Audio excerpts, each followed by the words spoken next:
அனைவருக்கும் வணக்கம். இது வலம்புரி ஐயப்பன் காலச்சக்கரம். நான் உங்கள் மலையாள மாந்திரிகர் NN சந்திரகுமார். ஓம் காகத்துவஜ்யாய வித்மகி கக்ககஸ்தாய தீமகி தன்னோ மந்த பிரசோதயாத். இந்த காணொளி பார்க்குற உங்களுடைய வாழ்வுல அனைத்து நலங்களும் அனைத்து செல்வங்களும் நீண்ட ஆயுளையும் ஆரோக்கியத்தையும் நான் அன்றாடம் வழிபடுகிற வாராகி இந்த பிரபஞ்சத்துடைய நீதிமான் சனீஸ்வர பகவானும் உங்களுக்கு உங்கள் குடும்பத்தாருக்கு நல்லதொரு வாழ்வினை தரட்டும் என்று கூறி இந்த நாள் இனிய நாள் அமைய என்னுடைய மனப்பூர்வமான வாழ்த்துக்கள். முதல் முறையாக இந்த காணொலி பார்க்குறதா இருந்தால் சப்ஸ்கிரைப் பண்ணிக்கங்க, கூடவே வர இந்த பெல்லுங்கிற பட்டனை தட்டிக்கங்க. இன்றைக்கு இந்த காணொலியில் நம்ம என்ன பார்க்க போகிறோம்னா அதிசக்தி வாய்ந்த வசியம். இதில் வருகிற தகவலையும் செயல்பாடுகளையும் நீங்கள் தவறாக பண்ணாதீங்க. ஏன் பண்ணாதீங்க அப்படின்னா மிகப்பெரிய பாவங்களையும் சாபங்களையும் சந்திக்கிற மாதிரி இருக்கும். 18 சித்தர்களால் அருளப்பட்ட ஒரு அற்புதமான மாந்திரியம் கலந்த தாந்திரிக முறை. பஞ்சபூதங்களை பயன்படுத்தி பண்ணக்கூடிய ஒரு வசியம். வசியத்தில் பல்வேறு வகைகள் இருக்கு. அதில் இது ஒரு வகை. இந்த வகை கை மேல பலன் உடனடியாக பலிதம் தரக்கூடியது. தீப்பெட்டியை மாத்திரம் பயன்படுத்தி வசியம் பண்ணக்கூடிய ஒரு அற்புதமான தாந்திரிக முறை. நீர், நெருப்பு, காற்று, ஆகாயம், பூமி. ஏன் நம்ம அதில் தீப்பெட்டியை பயன்படுத்துகிறோம் அப்படின்னா பார்க்க தான் அது தீக்குச்சி இந்த உலகத்தையே சாம்பலாக்கிடும். நீர், நெருப்பு, காற்று, ஆகாயம், பூமி. இந்த பிரபஞ்சத்தில் இந்த பஞ்சபூதங்களுக்கு மேலே எந்த விதமான சக்தியுமே இல்லை. எது செயல்படுறதுனாலும் அந்த பஞ்சபூதத்தோட சக்தி வேணும். அப்போ நெருப்பு மிக முக்கியமான ஒரு விஷயம். ஒரு உணவு சமையலை பண்ணுறதா இருக்கட்டும், ஒரு ஆகா ஓகான்னு வாழ்ந்த மனிதனுடைய இறுதி காலமாக இருக்கட்டும், தீ தான். ஒரு டேபிள் மேசையை எரித்தாலும் மீதி கிடைக்கிறது சாம்பல். ஒரு மனிதனை எரித்தாலும் மீதி கிடைக்கிறது சாம்பல். அதுதான் திருநீர்.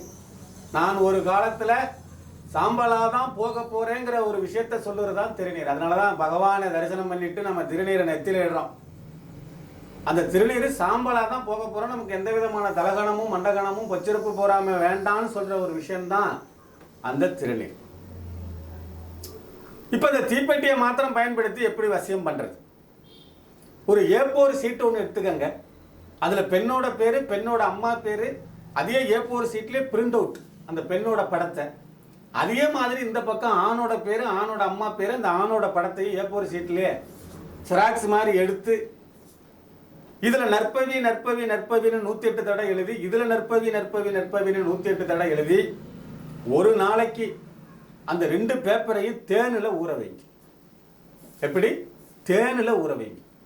ஒரு 100 மில்லியோ 50 மில்லியோ 1/4 லிட்டரோ வாங்கி இந்த 2 பேப்பரையும் 24 மணி நேரம் தேனில் ஊற வச்சு திரும்ப அதை எடுத்து வெயிலில் காய வைக்க. புரியுதா நான் சொல்றது? அந்த பேப்பரை தேனிலிருந்து வெளியில் எடுத்து வெயிலில் நல்லா ஒரு நாள் காய வச்சிங்கன்னா மட்டன்னு வந்துடும்.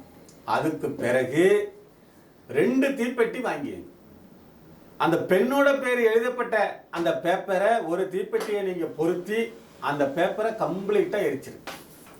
அதே மாதிரி இன்னொரு தீப்பெட்டியை பயன்படுத்தி, இப்போ இந்த தீப்பெட்டியில் இந்த பெண்ணோட அது மட்டும்தான், மீதி குச்சி இருந்தாலும் பத்திரமா வச்சாங்க. அதே மாதிரி இன்னொரு தீப்பெட்டியில் இருக்கிற குச்சை பயன்படுத்தி இந்த பேப்பரை கம்ப்ளீட்டாக எரித்து அங்கே மிச்சப்படுகிற தீக்குச்சி, அந்த தீப்பெட்டி, இந்த பேப்பரோட சாம்பல் எல்லாத்தையும் ஒரு கேரிப்பையிலையோ எதுலையோ அள்ளி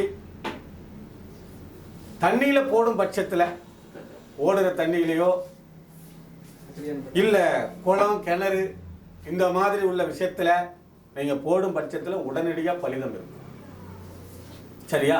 இதில் ஏதேனும் சந்தேகங்கள் இருந்துச்சுன்னா கீழே கொடுக்கப்பட்டிருக்கிற என்னுடைய ஃபோன் நம்பரில் வாட்ஸ்அப் இருக்குது. வாட்ஸ்அப் பண்ணி கேட்டுக்கலாம், ஃபோன் பண்ணி கேட்டுக்கலாம். சரியா? மீண்டும் ஒரு நல்ல தகவலோடு அடுத்த காணொலியில் உங்களை சந்திக்க வர உங்களிடமிருந்து தற்காலிகமாக விடைபெறுவது உங்கள் அன்பு NN சந்திரகுமார், மலையாள மாந்திரிகர் மற்றும் தாந்திரிக நிபுணர். நன்றி, வணக்கம். வாழ்க வளமுடன்.